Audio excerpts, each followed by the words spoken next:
Mixed by Nandan Yadav.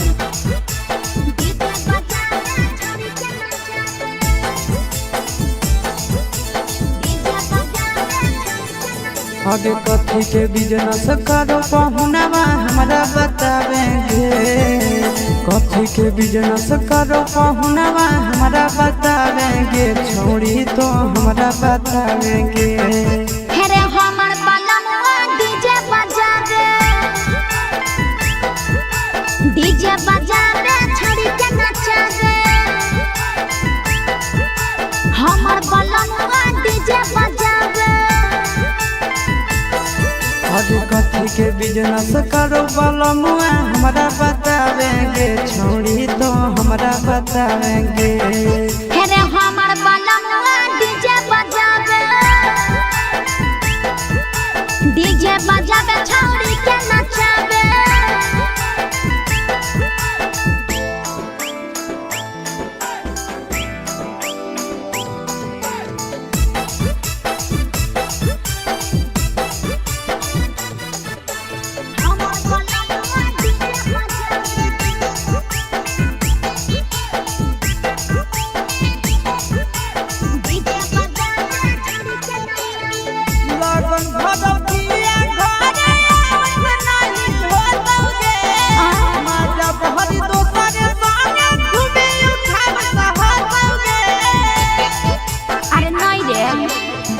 Pickup पर बांध के पिया चारा गोडी जी रे।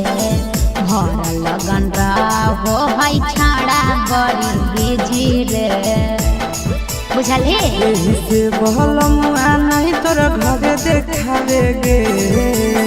यही से पहुनावा नहीं तोर घरे देखावेगे। छोड़ी नहीं घरे देखावेगे। अरे हमर बलमुआ डीजे बजा दे। डीजे बजा दे छोड़ी के नचा दे।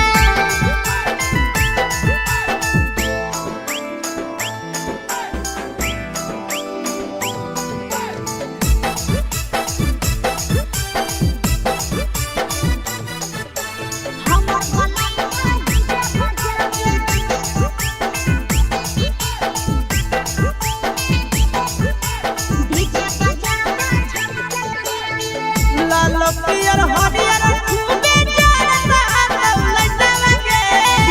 आशीष नंदन के बजता झुमट लगे।